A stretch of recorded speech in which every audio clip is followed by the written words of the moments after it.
Let's jump right in and explore the exact engineering principles you need to design the DC side of a utility-scale solar PV system.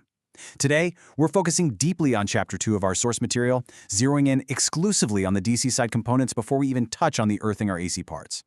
We're going to unpack the specific standards and the actual math behind DC cables, string fuses, diodes, and combiner boxes.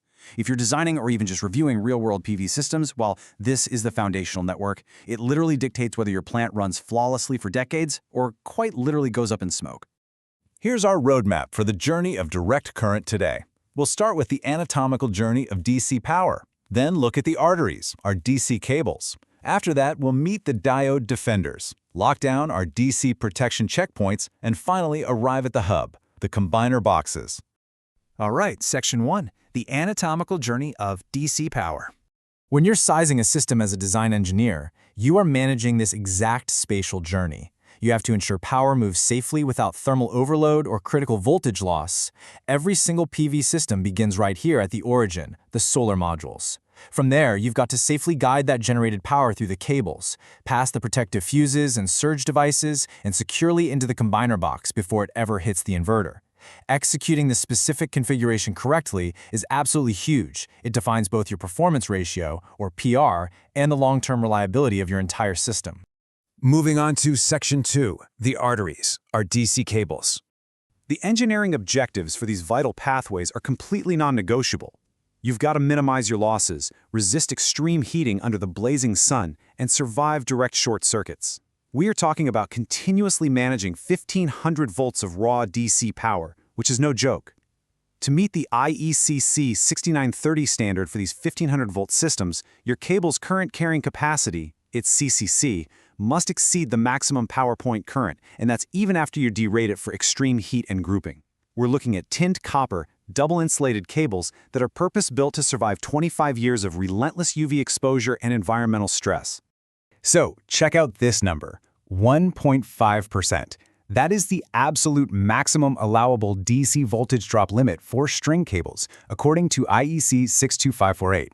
You're constantly battling electrical resistance here. If your cables are too thin, or if your string runs are just too long, you lose generated power as pure heat before it ever reaches the inverter. And in a multi-megawatt utility plant, man, even a tiny fraction of a percent of voltage drop translates to massive financial losses over the plant's lifetime. Cable selection is always this delicate balancing act of worst-case scenarios, CCC, voltage drop, and short-circuit rating. Section 3, the diode defenders. Before power even hits those main cables, it relies on tiny built-in guards at the module level. Think of bypass diodes like a traffic detour. They save your yield during a shadow event by routing current right around a shaded or defective module, which stops severe, module-destroying hotspots from forming. Blocking diodes, on the other hand, are strictly one-way valves. They stop power from flowing backward into the array when it shouldn't. To engineer this correctly, your diode's forward current rating has to be greater than or equal to 1.4 times the short-circuit current of the protected module, and the reverse voltage must be at least twice the open circuit voltage. Okay, Section 4, the checkpoints, our essential DC protection. Let's look at how these guards build into our system-wide protection strategy. Imagine the sheer disaster of massive reverse current feeding into a shaded string. Every single string and array must be safeguarded against reverse current, switching surges, accidental contact, and ground faults. If you have multiple parallel strings and one fails or gets heavily shaded, the healthy strings will aggressively try to push their current backward into the faulty one. Without mathematically sized protection, the cables melt and the modules literally catch fire. It really is that serious.